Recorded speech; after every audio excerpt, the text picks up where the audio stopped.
안녕하세요. 네, 오늘 시험 합격자 최종 발표가 있었습니다. 최종 합격자가 1차가 23,698명입니다. 그래서 작년보다 조금 더 많습니다. 합격자가 2차 합격자가 최종. 근데 1차 합격자가 지금 32,965명입니다. 이제 내년에 시험 볼 때 2차만 보신 분이 3만 명 넘다고요. 그러면 2차 시험을 좀 어렵게 낼 수 있겠죠. 올해도 2차가 더 작게 합격했잖아요. 1차가 더 많이 되고. 그래서 이제 2차를 전 과목 다 조금씩 어렵게 냈더라고요. 올해 보니까 내년에도 그렇게 어렵게 내지는 않고 공인중개사법 같은 경우는 한 2문제 정도 약간 안 배운 게 강의 안 했던 부분이 누구든지 강의 안 했던 부분이 한 2문제 정도 출제됐어요. 그래서 100점은 받을 수 없다고 했죠, 이 과목이. 그렇지만 그래도 열심히 학원 다니면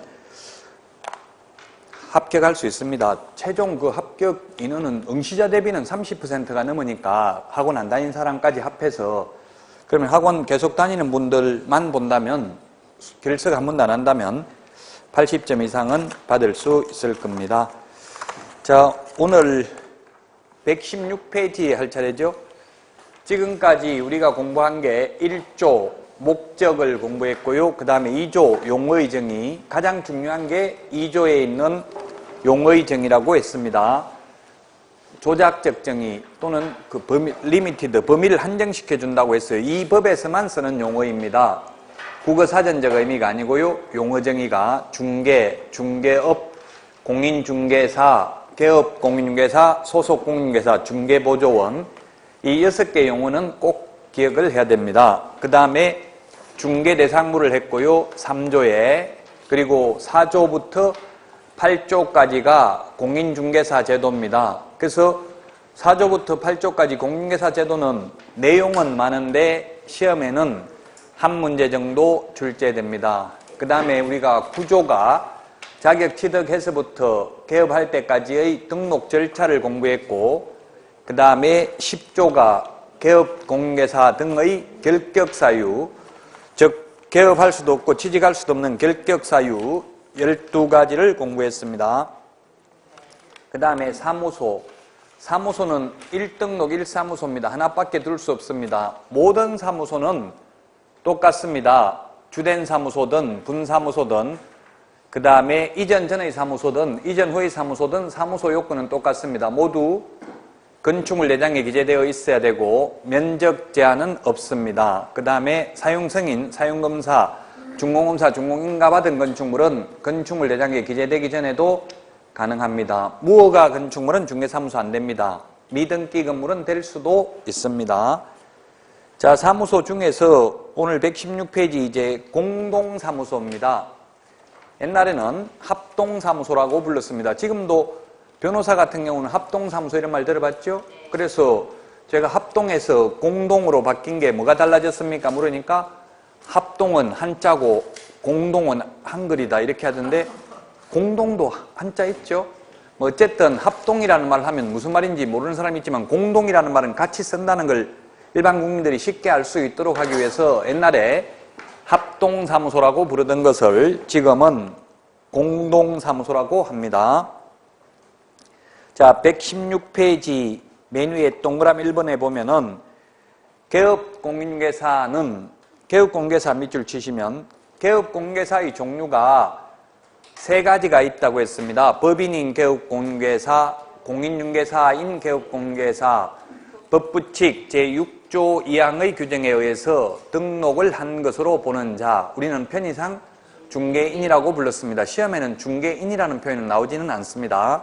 이 3가지가 있는데 따라서 아무 말 없이 개업공인중개사는 이렇게 했기 때문에 종별과 상관없이, 종류와 상관없이 공동사무소는 가능하다는 이야기입니다. 개업공인중개사의 종별과 상관없이 그 업무의 효율적인 수행을 위하여, 여기서 효율적인 수행을 위한다면 뭐냐면 사실상 해석상 2가지입니다. 첫 번째는 대국민적 공신력 확보를 할 수 있고, 또 하나는 월세를 줄일 수 있습니다. 여러 명이 같이 사무소를 쓰면 경비를 줄일 수 있잖아요.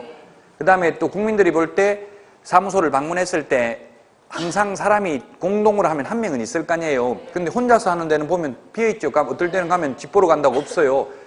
그럼 우리나라든 세계든 2대8 법칙이 있어요. 상위 20%가 하위 20% 소득보다 높습니다. 그 잘 되는 데만 잘 되잖아요. 모든 게 다. 그래서 맨날 손님 있는 데는 사람이 있으면 국민들이 볼 때 저기는 잘 되겠다. 맨날 사람들이 많이 있는 거 보니까 이렇게 해서 더 공신력을 확보할 수 있을 것입니다. 그런 목적으로 공동사무소를 한다는 이야기입니다. 다른 개업공개사와 중개사무소를 공동으로 사용할 수 있다. 법조문에는 딱 이거 하나밖에 없습니다. 이게 법 13조 6항입니다. 법조문은 우리 휴대폰, 스마트폰 어플 플레이스토어에 들어가서 법제처 국가법령정보센터 다운받아가지고 자꾸 확인해 보는 게 좋습니다. 법 13조 6항에 오직 이거 하나밖에 없습니다. 법조문에는. 자, 그 다음에 그 동그라미 2번에 보면 공동으로 사용할 수 있는데 다만 업무 정지 기간 중에는 안 됩니다.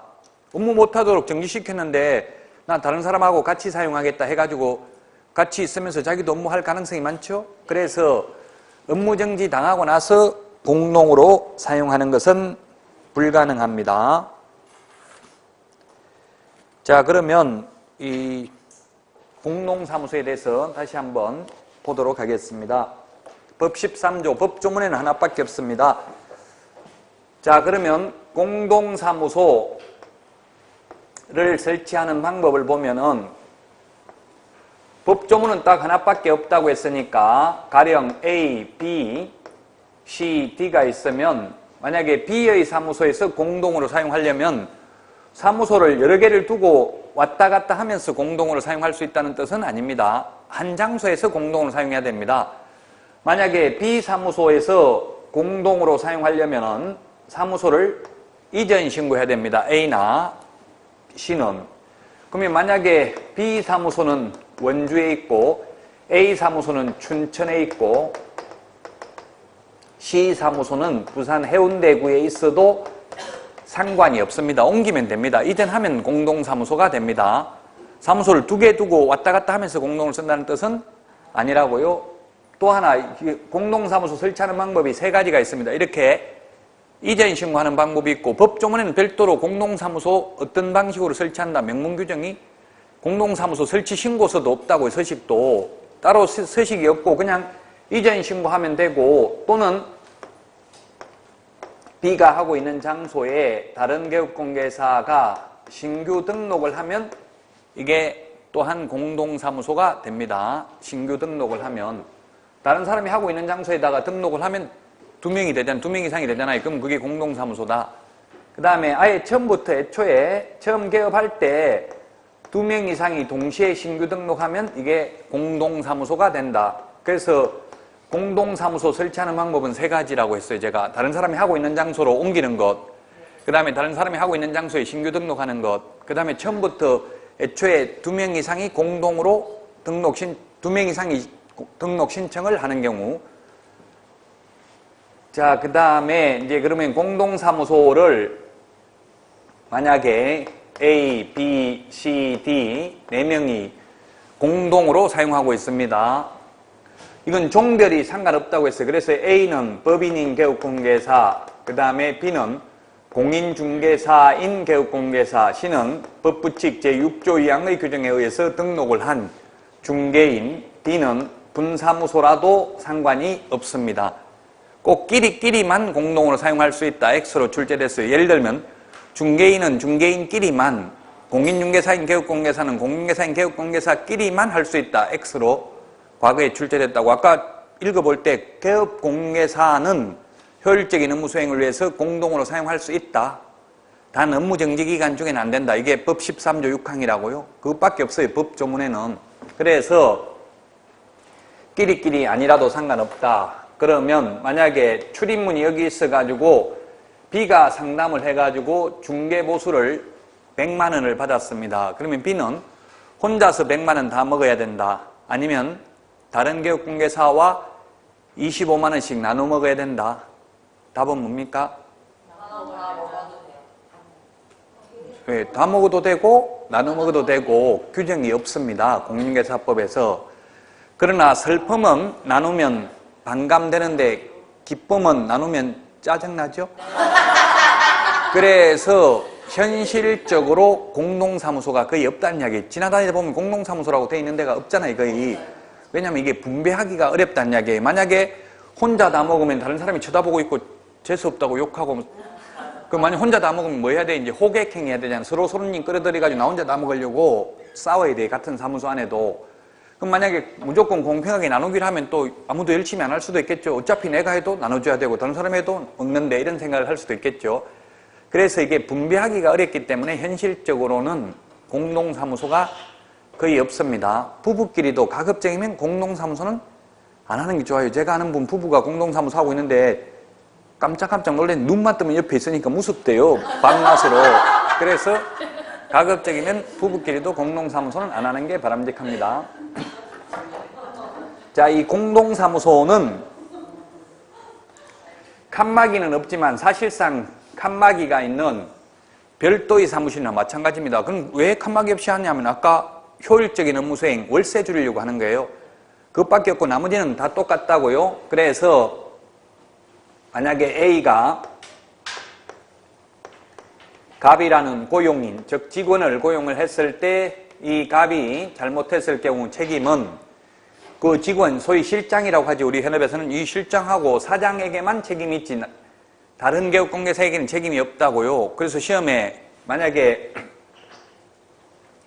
A 법인이 직원을 고용했는데 이 직원이 잘못했을 경우 그 책임은 공동사무소의 대표자에게 있다 하면 X입니다. 대표자에게 있는 게 아니라 그를 고용한 개업공개사에게 있습니다. 그래서 A에게만 책임이 있습니다. 그리고 인장등록, 보정설정, 손해배상 책임 각각 따로따로 있다고요. 독립적이라고. 등록 신청도 따로따로 해야 되고 휴업신고도 따로따로, 폐업신고도 따로따로 각자가 따로 해야 돼요. 시험에. 그래서 공동사무소의 경우 대표자가 일괄하여 사무소 이전 신고할 수 있다. X입니다. 옮기려면 따로따로 각자 이전 신고도 해야 됩니다. 각각 독립성이 인정되고, 그러면 공동을 하는 이유가 오직 효율적인 업무 수행을 위해서, 즉 월세 줄이기 위해서 같이 사용할 뿐이라고요. 각각 독립성이 인정된다. 모든 거, 인장 등록, 보정 설정 다 마찬가지입니다. 그래서 만약에 A가 등록 취소되면 A 빼고 업무해도 됩니다. B가 업무정지 당하면 B 빼고 나머지는 업무해도 됩니다. 그러나 업무정지 당하고 나서 공동을 하는 것은 불가능하다고 했죠. 처음에 같이 하다가 한 명이 업무정지 당해도 나머지는 계속해서 업무를 할 수 있다는 이야기입니다. 이게 사실 공동사무소에 관한 규정은 끝이고, 따라서 공동사무소에 대해서는 시험에 한 개 지문이 출제됩니다. 통째로 한 문제 안 나오고요. 한 개 지문이 출제된다. 자, 117페이지에 보면 양가로 2번 설명은 다 드렸으니까 이제 책 보고 보충을 하면, 동그라미 1번에 공동사무소는 다음 하나의 방법으로 할 수 있다. 기억해 보면 기존 개업공개사의 중개사무소에 개설 등록을 하여 공동으로 사용하는 방법. 제가 저 칠판에 그림 그려놨죠. 다른 사람이 하고 있는 장소에 신규 등록해도 되고, 다른 사람이 하고 있는 장소에 이전 신고해도 되고, 또 처음부터 여러 명이 신규 등록을 하면 공동사무소 된다고 했죠. 그 설명드리는 게 여기 나와 있고요.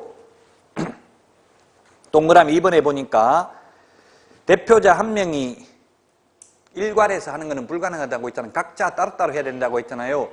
등록 신청도 따로따로, 이전 신고도, 휴업 신고도, 인장 등록도, 그 다음에 자격증 게시하는 것도 따로따로 해야 됩니다. 각자 독립성이 인정된다. 자, 그 다음에 3번에 등록 신청을 하거나 이전 신고를 하는 경우 사무소를 사용할 권리가 있는 다른 개업공개사 동그라미 3번 맨 뒤에 다른 개업공개사의 승낙서 밑줄 치십시오. 개업공개사의 승낙서입니다.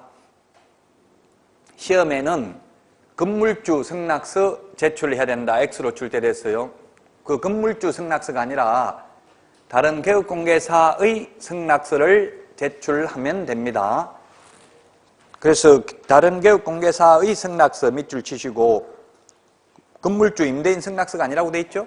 시험에 건물주 승낙서 제출해야 된다. X로 출제됐다.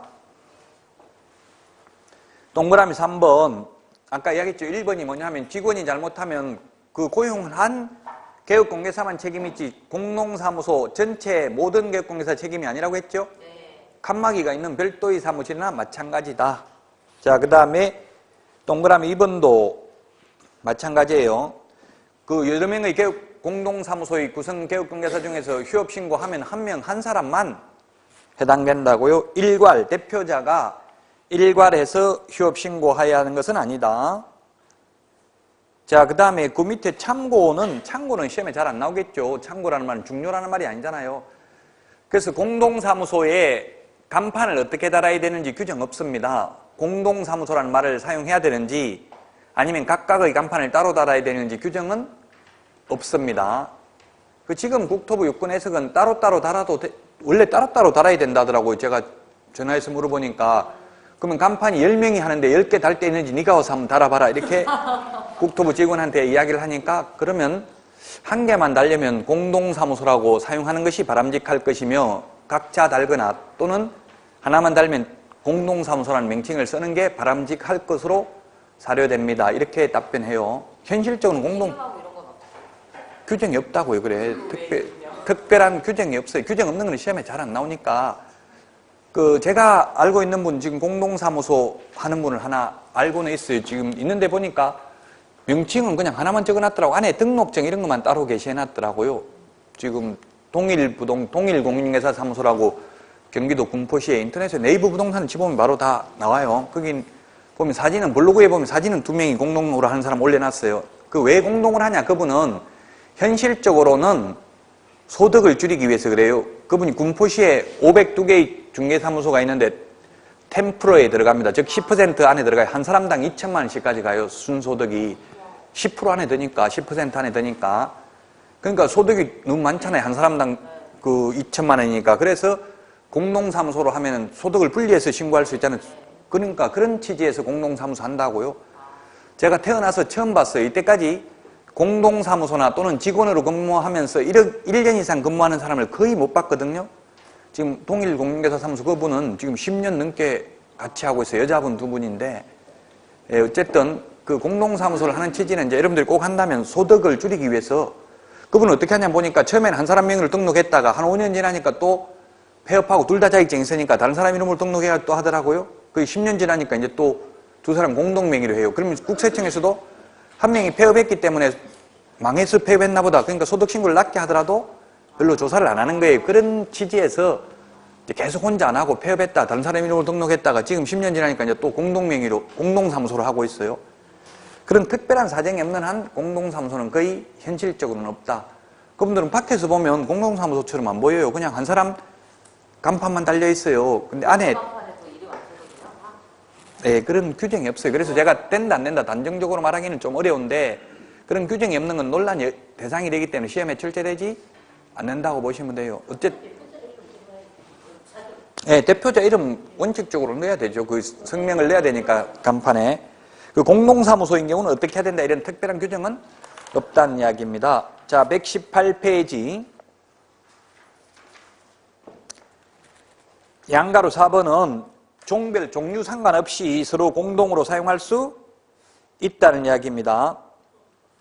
자, 그 다음에 양가로 5번. 근데 업무정지기간 중에는 안 된다고 했죠. 그 다음에 양가로 5번은 뭐냐면 제재를 받을 때에도 각자 받는다. 예를 들면 중개사무소 공동 사용하는 개업공개사가 별도의 사무소를 설치하면 자기 사무소 하나 있고 또 공동을 사용하는 사무소 하나 있고 이러면 그 이중사무소다 이 말이에요. 아까 이야기했잖아요. 제가 사무소를 여러 개를 두고 각자 서로 공동을 사용하는 게 아니라 하나에서 같이 쓴다는 이야기예요. 사무소를 2개, 3개 두면서 공동을 쓰는 게 아니라 한 사무소에서 같이 써야 되니까 공동사무소를 두고 또 다른 사무소를 두게 되면 이중사무소에 해당이 된다. 그런 이야기입니다. 자, 그 다음에 118페이지 맨 밑에 이게 문제 이게 28회 때 올해 기출문제인데요. 제가 아까 안 배운 게 2문제 나왔다고 했죠. 이걸 강의하는 선생님들은 거의 없었어요. 이 문제를 강의하는 사람은. 대한민국 여러분들이 뭐 올해 수업 들은 분도 혹시 있겠지만 이걸 강의한 분들은 거의 없는데, 분사무소 설치 신고서의 기재사항이 아닌 것은 답은 분사무소의 설치 사유인데, 이거는 서식을 봐야 알 수 있거든요. 굉장히 까다롭다고. 서식까지 다 시험에 나오면 굉장히 어렵죠. 분사무소 설치 신고서, 거기에 114페이지에 있어요, 서식이. 분사무소 114페이지 서식에 보니까 거기 중간에 분사무소 소재지, 책임자, 주소, 자격증 발급한 시도지사, 시도, 이거 적도록 돼 있죠? 근데 분사무소 설치하는 사유를 적으라고 하지는 않았어요. 이게 어려웠다는 이야기입니다. 그 100점은 한 명도 없어요. 공인중개사법 올해 100점 나온 거는. 두 문제, 또 경매에 대해서도 한 문제 책에 없는 거. 왜 경매도 다 강의를 할 수가 없어요. 왜냐면 경매 민사집행법이 330개 조문인데 시험에 한 문제 나오는데 그걸 다 할 수는 없죠. 왜냐면 공인중개사법 51개 조문에서 거의 30문제 이상 출제가 되는데 그거 해야지. 330개 조문에서 한 개 나오는데 어느 거 나올지 모르는데 그걸 일일이 다 할 수는 없죠. 그래서 안 한 게 시험에 나왔다고요. 시중에 있는 책에 전혀 없는 게. 그래서 두 문제는 풀 수 없도록 출제됐습니다. 그래서 100점은 받기 어렵다는 이야기예요. 2차에서 100점 받기 가장 어려운 과목이 공인중개사법이고 2차에서 60점 받기는 최고 쉬운 과목이 역시 또 공인중개사법입니다. 약 과목마다 특징이 조금씩 있어요. 자, 그래서 지금까지 공동사무소에 대해서 말씀드렸는데 다시 한번 정리하면, 공동사무소는 모든 개업공개사 종류 3가지가 있는데 다 설치할 수 있다. 다만 업무정지기간 중에는 안 된다. 그 각각 공동으로 쓰더라도 따로따로 다 칸막이 있는 별도의 사무실이나 마찬가지다. 그래서 인장등록이나 보정설정이나 모든 거 다 따로따로 해야 된다. 책임도 따로따로 있다. 그럼 보증가입도 한 사람만 하는 게 아니라 공제가입 전부 다 따로따로 다 해야 된다고요. 모든 건 독립성이 인정된다. 그거 왜 하느냐? 효율적인 업무 수행을 위해서, 즉 월세 줄이기 위해서 공동으로 사용해야 되는 게 아니라 할 수 있습니다. 안 해도 됩니다. 자, 다음은 119페이지 인장등록입니다. 메뉴에 법 16조 법조문을 보면 개업 공인중개사 및 소속 공인중개사는 이렇게 되어 있습니다. 밑줄 치시고 주어를 잘 봐야 돼요. 그러면 보조원은 X, 보조원은 인장등록 안 한다는 이야기죠? 인장등록이라는 말이 뭐냐 하면 계약서 확인설명서에 찍을 도장을 미리 정해가지고 이 도장을 앞으로 계약서에 찍겠습니다 하고 미리 도장을 찍어가지고 제출하는 걸 인장등록이라고 그래요. 옛날에는 인감도장을 반드시 찍어야만 했습니다. 그러나 지금은 이 인감증명법이 앞으로 없어질 예정입니다. 그래서 지금 본인 서명 사실 확인서라는 게 있죠. 그래서 본인 서명 사실 확인서가 완전히 정착하게 되면 앞으로는 인감증명법은 없어질 거예요. 그래서 이제 인감증명이 폐지될 예정이니까 우리 공인중개사법상은 개인이 인감도장을 찍어야 된다는 규정은 전혀 없습니다. 다만 뒤에 가면 매수 신청대리 위임을 받을 경우에는 위임장과 인감증명서가 있어야 됩니다. 공인중개사법에서는 인감도장 찍어야 된다 또는 인감증명서 제출해야 된다는 말 없습니다. 그래서 인감도장이 아니라도 됩니다. 어쨌든 막도장이라도 상관이 없는데 이 도장 찍었다가 저 도장 찍었다가 계약서 쓸 때마다 바꾸면 안 된다는 이야기예요. 하나 딱 정하면 그 도장을 사용하도록 하는 게 인장등록입니다. 자, 그래서 개업공개사와 소속 공인중개사만 인장등록을 해요. 왜냐하면 중개보조원은 어차피 계약서 쓸 수가 없잖아요. 그래서 중개보조원은 인장등록할 필요가 없다. 국토교통부령이 정하는 바에 따라서 이게 국토교통부령인데 시험에 이걸 대통령령에 따라서 이렇게 해가지고 X로 내는 게 3개 지문 정도 있어요. 근데 이때까지 그게 정답에 영향을 미치지는 않았다. 굉장히 어렵죠. 이게 국토교통부령인지 대통령령인지까지 알려고 하면 무시해도 됩니다. 지금 그것까지 다 알면 머리 너무 아파요. 어쨌든 국토교통부령입니다. 아주 세부적인 거는 국토교통부령입니다. 정하는 바에 따라 중개행위에 사용할 인장을 등록관청에 등록하여야 한다. 등록관청은 사무소 소재지 시군구였어요. 주소지가 아닌 사무소 소재지 시군구를 등록관청이라고 합니다. 물론 구가 설치되어 있는 경우에는 시장이 아니라 군수죠. 구청장이죠.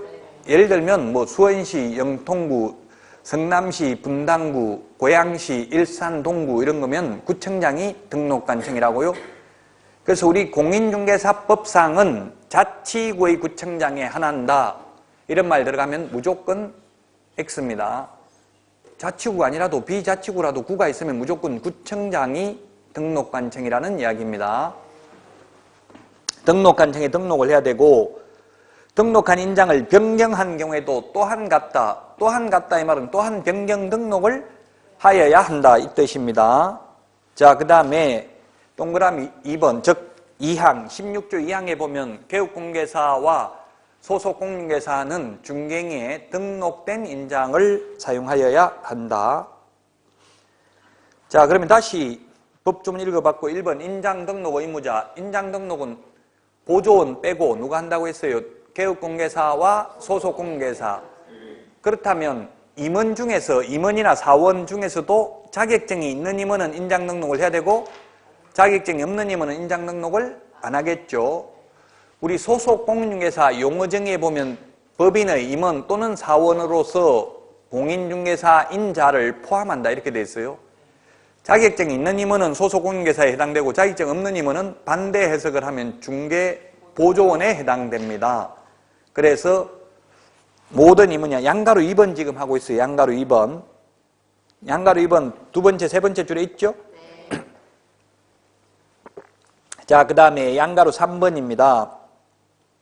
중개보조원은 어차피 계약서 못 쓰니까 인장 등록할 필요도 없다는 이야기입니다. 자, 그 다음에 120페이지 등록하여야 하는 인장입니다. 앞에서도 말씀드렸지만 옛날에는 인감도장이어야 했는데 개인은 지금은 꼭 인감도장일 필요는 없다. 자, 그러나 동그라미 1번은 법인인 경우, 법인은 회사입니다. 회사. 법인인 경우에는 첫 번째 줄 맨 뒤에 보면 상업등기규칙에 의해서 신고한 법인의 인장. 법인의 인장이라는 말은 법인 인감도장을 말하는 거예요. 법인의 인장이어야 한다. 시험에 법인의 인장 대신에 법인의 대표자 인장 X로 출제됐습니다. 대표자, 자연인 인장이 아니라 법인의 인장이라고요. 민법 총칙에 보면 인에는 자연인과 법인이 있어요. 자연인은 숨을 쉬는 사람이고요. 법인은 법적으로 사람, 즉 회사입니다. 그래서 회사인 경우는 법인 인장을 등록하여야 합니다. 상업등기규칙에 의해서 법인 인장을 등록하도록 되어 있습니다. 인감도장을 만들게 되어 있어요. 법인은 등기할 때. 그래서 그 법인 인장이어야 한다. 법인의 대표자 인장이어야 한다면 X라고요. 그런 식으로 시험에 출제됐다. 자, 그 다음에 동그라미 2번 분사무소. 분사무소라는 것은 지사, 지점 개념이죠. 본사에 대비되는 개념입니다.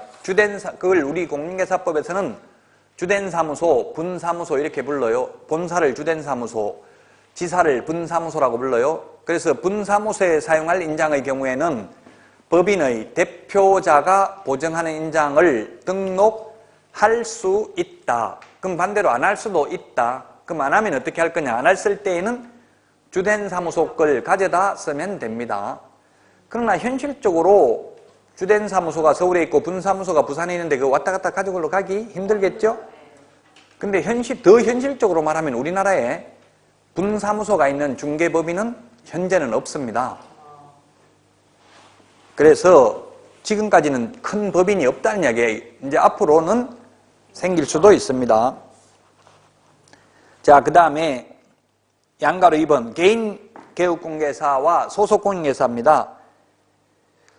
개인인 경우 개인이 두 가지가 있죠. 공인중개사인 개업공개사와 법 7638호 부칙 제6조 2호라고 되어 있는데 2항입니다. 정확하게 말하면. 근데 이게 뭐 시험에 2호인지 2항인지 묻지는 않아요. 어쨌든 2항입니다. 동그라미 2번을 2항, 1번, 2번을 2호라고 부르는데 7638호 부칙입니다. 그 7638호가 2006년도 지금 12년 전에 부칙이에요. 그러니까 이 출제위원들이 그때 부칙을 찾지도 못해요. 그래서 이 소위 중개인이라고 부르는데 요거 중개인과 관련된 거는 시험에 거의 잘 안 나옵니다. 왜냐하면 12년 전에 부칙을 출제위원들이 어디 있는지 찾기 굉장히 힘들거든요. 부칙 찾으려고 하면 그 법제처 국가법령정보센터 들어가서 찾으려면 좀 힘들어요. 어쨌든 이 소위 중개인, 그 다음에 소속공인중개사 모두 다 가족관계 등록부 또는 주민등록표에 기재되어 있는 실명도장이어야 됩니다. 아바타, 닉네임, 예명, 가명 이런 거 안 된다고요. 나우나, 태지나 이런 거 안 되겠죠? 실명으로 해야 돼요. 실명. 실명도장이어야 하죠. 실제 성명이 나타난 도장이어야 합니다. 근데 그 크기가 가로 세로 각각 7mm 이상 30mm 이내의 도장이어야 합니다.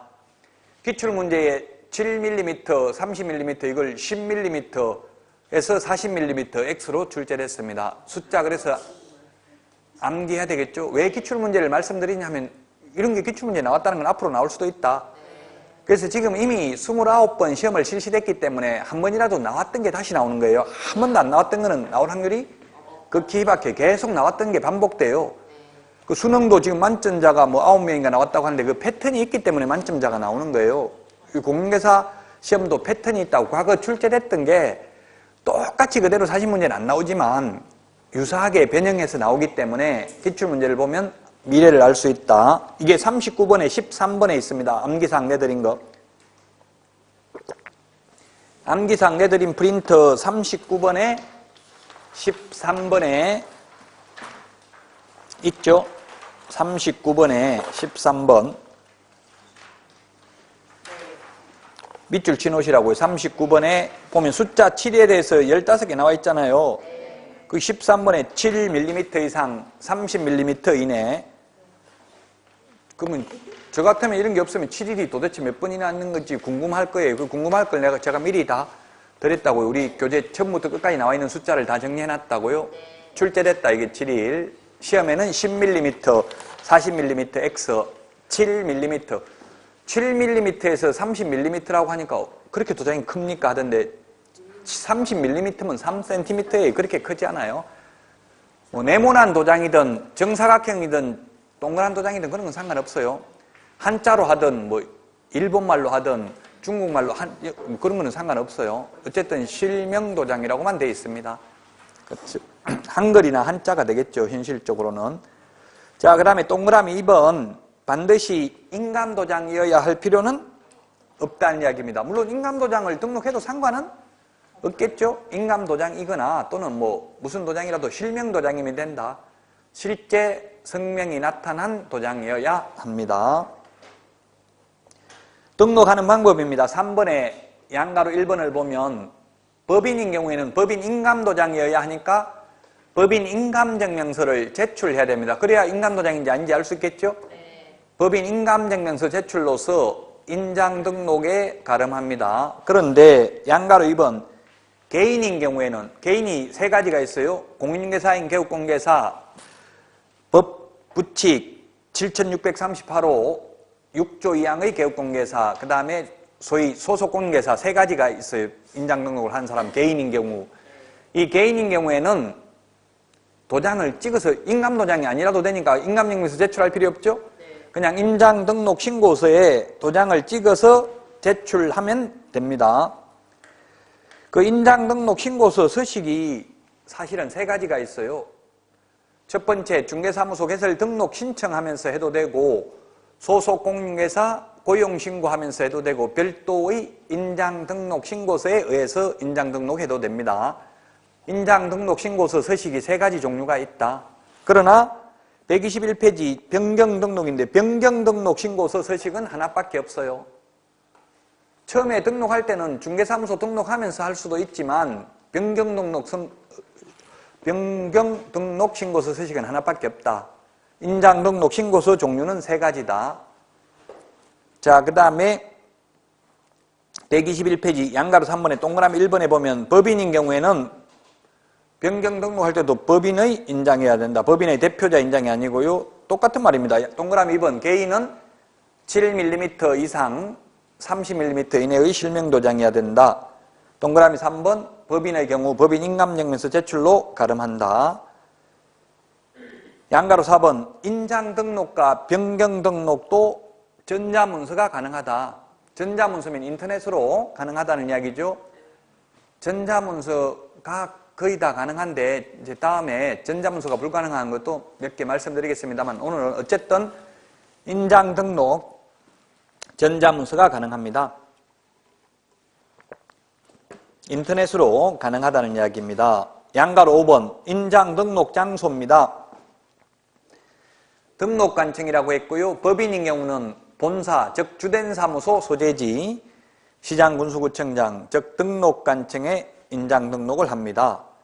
동그라미 2번을 특히 주의하셔야 돼요. 분사무소에서 사용할 인장도 등록을 해도 되고 안 해도 되는데 하려면 주된 사무소, 등록관청에 등록을 하여야 합니다. 물론 안 해도 된다고 했어요. 자, 그러면 분사무소와 관련되는 것은 원칙적으로 모두 주된 사무소 등록관청이다. 여기에 암기사항 4번에 보면 4번에 그 밑에 4번에 보시면 뭐라고 되어 있냐면은 별표되어 있는 거에 보면 분사무소 설치신고, 분사무소 이전신고, 분사무소 휴업신고, 분사무소 인장등록, 인장등록 밑줄에 치면 되겠죠? 분사무소 업무정지 모두 다 누가 한다고 되어 있어요? 주된 사무소 등록관청에 한다. 그 밑에 까만 별표를 보면 분사무소에 대한 지도감독은 둘 다 가능하다. 이 말은 주된 사무소 등록관청도 가능하고 분사무소 소재지 시장군수구청장도 가능하다는 이야기입니다. 맨 밑에 별표에 보면 분사무소에서 중개 행위를 했을 경우에 중개보수는 분사무소 관할 시도 조례가 정하는 보수를 받아야 됩니다. 자, 그래서 원칙적으로 분사무소와 관련되는 건 전부 다 어디라고요? 주된 사무소 등록관청이다. 해당 관청이. 그러면 분사무소, 만약에 원주에 주된 사무소가 있고 서울 강남에 분사무소가 있으려면 강남에 있는 분사무소에서는 원주시장이 준 신고 필증을 게시해 놓고 중개업을 하는 거예요. 자, 그 다음에 4번 인장 등록식입니다. 양가로 1번에 동그라미 1번에 보면은 업무 개시 전에 합니다. 업무 개시 전에 밑줄 치시고요. 업무 개시 전에. 업무 개시 전에 하는데 동그라미 2번에 보면 제가 등록하는 방법이 3가지라고 했죠. 첫 번째 등록 신청과 같이 할 수 있고요. 두 번째 줄에 소속공개사의 경우는 고용 신고할 때 같이 할 수 있습니다. 따라서 맨 마지막에 인장 등록 신고서가 있기 때문에 3가지 방식이 있습니다. 인장 등록 신고하는 방법은 3가지. 다시 한번 말씀드리면 중개사무소 개설 등록 신청하면서 해도 되고 소속공개사 고용 신고하면서 해도 되고 별도의 인장 등록 신고서에 의해서 인장 등록을 할 수도 있기 때문에 3가지. 근데 등록 인장을 변경 등록하는 방법은 변경 등록 신고서 하나밖에 없다고 했습니다. 자, 그 다음에 맨 밑에 양가로 2번 등록 인장 변경 등록은 며칠 이내에 한다? 7일 이내에. 암기사항 레더링 프린터 39번에 2번에 있습니다. 7일 대신에 시험에 10일 이내에 해야 된다. X로 줄대됐습니다. 그래서 이 숫자는 암기해야 됩니다. 39번에 2번에 보니까 7일 이내에 밑줄 치놓으시고요. 7일 이내에 변경 등록을 하여야 합니다. 자, 위반시 제재입니다. 개업공개사는 인장 등록하지 않거나 그 다음에 변경하고 변경 등록하지 않거나 그 다음에 등록된 인장을 사용하지 않거나 다 마찬가지예요. 인장 등록과 관련된 것은 모두 개업공개사와 소속공개사 등록된 인장을 사용해야 되고 2번에 보면 안 하면 개업공개사는 업무정지입니다. 업무정지. 모두 업무정지입니다. 그 다음에 소속공개사의 경우에는 모두 자격정지입니다. 모두 자격정지. 개업공개사는 업무정지, 소속공개사는 자격정지라고 인장등록 위반은. 동그라미 4번. 근데 도장 안 찍으면 계약 효력이 있다 없다? 없다. 예, 있습니다. 도장을 안 찍어도 효력이 있으니까 등록된 인장을 안 찍어도 역시 효력은 있겠죠? 단지 행정상 제재로서 개업공개사는 업무정지, 소속공개사는 자격정지 처분을 받을 뿐이라고요. 계약 효력은 있다. 계약의 효력은 민법에서 청약과 승낙의 의사표시 합치로서 계약은 성립하기 때문에 도장 찍지 않았다 하더라도 계약서 작성 안 해도 계약 효력은 있죠. 네. 단지 계약서를 안 적으면 공인중개사법상 업무정지 처분은 받아요. 왜냐하면 나중에 말로만 하면 분쟁의 소지가 많기 때문에 공인중개사법에서는 계약서 적으라고 돼 있고 등록된 도장 찍으라고 돼 있지만 안 찍어도 계약의 효력은 있고 단지 이 처벌만 받습니다. 자, 그래서 123페이지 인장 등록 신고서, 그 다음에 등록 인장 변경 신고서. 변경 신고는 요거 하나밖에 없습니다. 밑에 있는 거 등록 인장 변경 신고서라고 돼 있잖아요. 밑에 변경 신고서는 이거 하나밖에 없고요. 인장 등록 신고서는 요거 하고 또 뭐가 있다고 했어요? 중개사무소 개설 등록 신청하면서 할 수 있고, 그 다음에 소속 공인중개사 고용 신고하면서도 할 수 있다고 했죠? 76페이지 한번 보세요. 76페이지. 교과서 76페이지에 보면 맨 위에 서식이 중개사무소 개설 등록 신청서, 밑에가 인장 등록 신고서라고 돼 있죠? 그 오른쪽 맨 밑에 보면 등록 인장인이라고 돼 있잖아요. 그 등록 신청하면서 여기에다가 중개인에 사용할 도장을 찍어서 제출하면 그게 인장 등록하는 거라고요. 그러니까 보통 현실적으로는 이게 등록하면서 하는 게 더 편하겠죠? 나중에 또 다시 별도로 하는 것보다는 현실적으로는 등록 신청하면서 하면 될 겁니다. 만약에 소속 공개사라면 역시 고용 신고할 때 그 신고서에 같이 도장 찍어서 제출하면 그게 인장 등록이다. 따라서 인장 등록하는 방법은 세 가지. 등록 인장을 변경 등록하는 방법은 한 가지가 되겠습니다. 자, 여기까지가 인장 등록과 관련되는 내용이 되겠습니다. 자, 그러면 그 122페이지 문제를 한번 보면 옳은 것은 했는데 1번 소속 공인중개사는 인장 등록 안 해도 된다. 28회 기출 문제입니다. 올해. 인장 등록 반드시 한 문제 시험에 나옵니다. 개업공개사와 소속공개사는 인장 등록해야 되고 보조는 할 필요 없다고 했죠? 그래서 1번은 틀렸고요.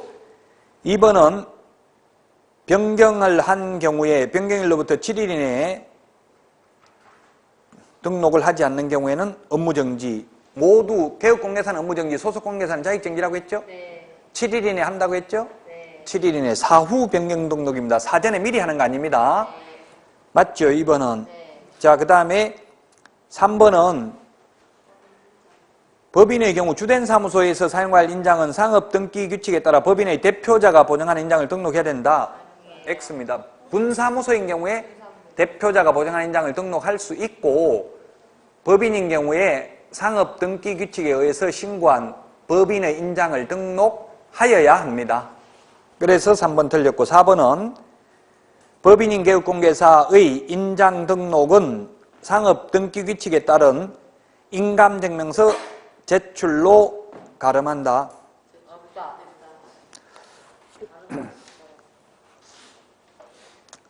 뭐가 틀렸어요? 가름할 수 없다고 해서 틀렸죠.